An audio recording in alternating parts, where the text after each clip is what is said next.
You know, some candles are for the morning. Hi, everybody. I'm Waddles. I hope you're doing well, and I'm super excited to do this episode. This is going to be a data pack. The slimes. This episode of the Data Pack Showcase series will be a recap of my favorite data packs so far, or at least some of them. I want to keep the video short, so I picked out about 7 or so packs to show off to you. Now, I will have the Data Pack Showcase playlist on the end slide, so you can, of course, go ahead and check out each pack in a little more depth. The point of this episode is just to go over the packs really quick. I won't be showing off everything that each pack does because, believe me, some of these packs are pretty massive, and I am definitely not trying to make something like 30 minutes of me going through packs that you may have already actually seen. So, yeah, thank you for responding a few episodes back, if you did, when I asked about this, and I think it's time to just check them all out. Now, every pack will be linked down below, and again, the episodes are all in the playlist. I am going to go through the packs in chronological order, which means this first pack is at the very beginning of the playlist, and then these other ones should be after that approximately. Let's start things off with the Piranha Pack. The Piranha Pack is a little special to me because this is one of the first data packs that I ever checked out.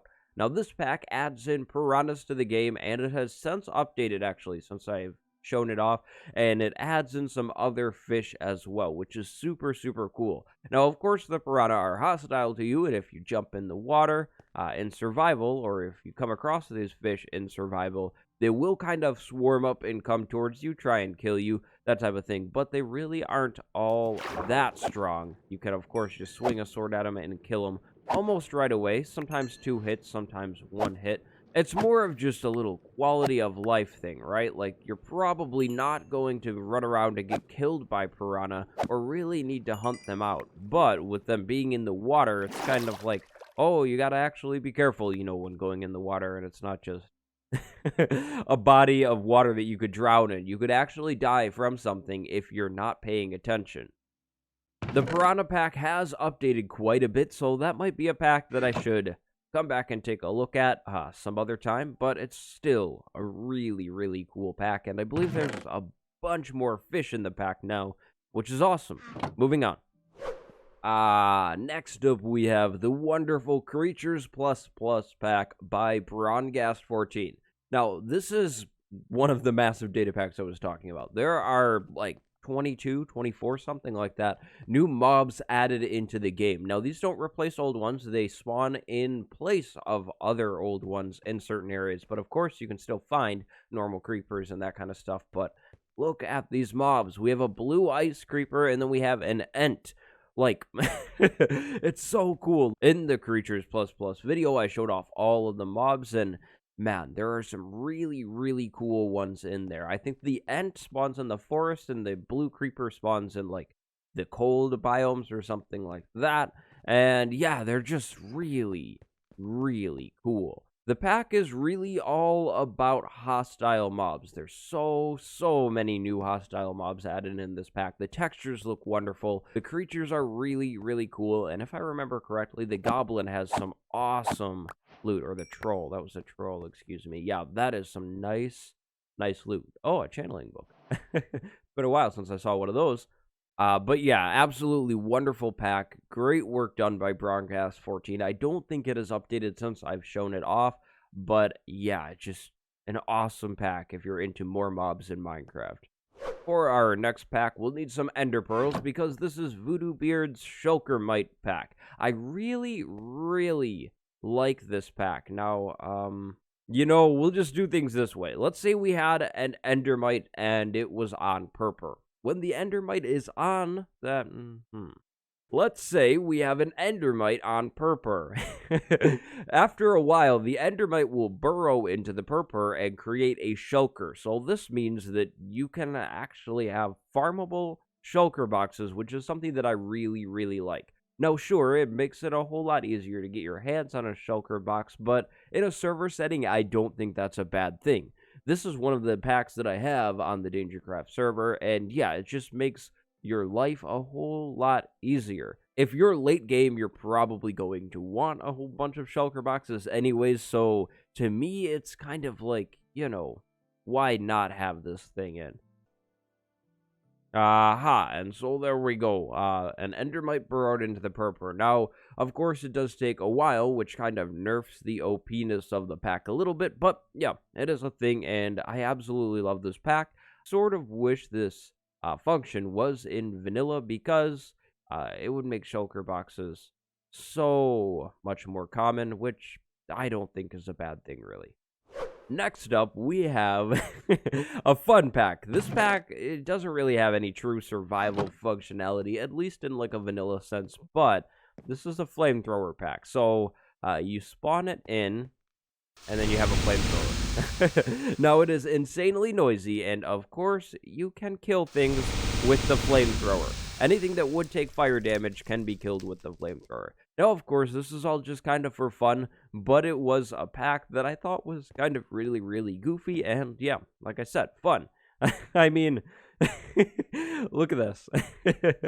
Hey, I mean, why not? But this is, yeah, probably not something you want in your survival world. It's really not vanilla, but it is cool. Next, we have the wonderful Dispenser Crop Placer Datapack. With the new functionality of shearing dispensers in 1.14, this pack is even more relevant in my opinion. With this pack in your world, your dispensers can place your crops on farmland. So that means as long as you have crops that are plantable in your dispensers and you power them, and you have a farmland block in front of that dispenser, it'll plant it. Otherwise, it'll just shoot out the crop if there's not an available block. So if you're still trying to maybe make like a sorter or something and you need dispensers, that will still, of course, work. I just really believe that this functionality should be a thing, because otherwise, what's really the point of droppers versus dispensers, at least with items like this? Of course, I get it, dispensing water and stuff like that, but yeah, I just really feel like dispensers should be able to do this. Especially considering that dispensers can now shear sheep and things like that. This would be really, really cool to see. This next pack is for pranks, spooky stuff, Halloween, that kind of cool stuff. Now, I'm going to grab a bunch of the stuff from this chest here, and we'll fly off a little ways and set some of this up. So, right here we have a big moving picture. The spider eyes will move every once in a while, kind of creepy. Over here we have a wide moving... Oh, I did it. The wide moving picture has the creeper head, and the eyes are blinking and moving around. This is a ghost, absolutely awesome looking. A pumpkin and jump scare warning, because we have the jump scare pumpkin. Now, this was for Halloween, but I think this pack could really almost always go in your world. If you're trying to prank your friends or something like that, and you have like this pumpkin sitting there, your friend is like, oh wow, that's so cool. And then the pumpkin yells at you. Very spooky, but there are a few more things in the pack. They're all kind of Halloween focused, but they definitely could work year-round in your world. Like I mentioned in the episode, I believe, this is a pack that honestly I would consider just kind of throwing into my world, because the changes are very, very small, and they're nice. I like the creepy picture. The creepy pumpkins look really, really cool, and I mean, look at the ghost.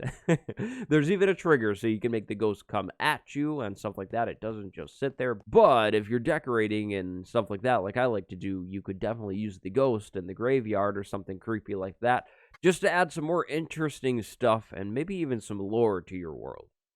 And then finally for today, we have the Pepper Pack. This pack is super, super awesome. It adds a whole nother crop into the game. Right here is the pepper. If we go and shift over it, we get a pepper. And then, of course, we can eat the pepper and use it for all sorts of different crafting recipes.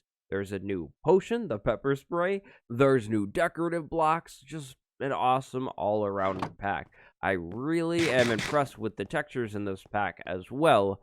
I just think it's really cool. And another cool thing about the peppers is when you eat them, you get some effects. You get speed and fire resistance. So, that's awesome. And so, those are 7 of my favorite data packs that I've shown off so far. What do you think? What data pack was your favorite that I've shown off so far? It doesn't have to be in this video. Tell me that down below. I hope you've enjoyed this video. I think every once in a while, if I continue doing data pack videos, I will do a recap, showcase episode, just to show off other cool packs. Of course, I really couldn't fit every single pack in this video because there are so many cool packs that I've shown off and checked out so far. But, like I said, the playlist will be on the end slide for you to check out if you're interested in that, and all of the packs that were shown off in this video are linked down below. My name is Waddles, thank you very much for watching, and I will see you next time. Go have a good day. Goodbye, everybody.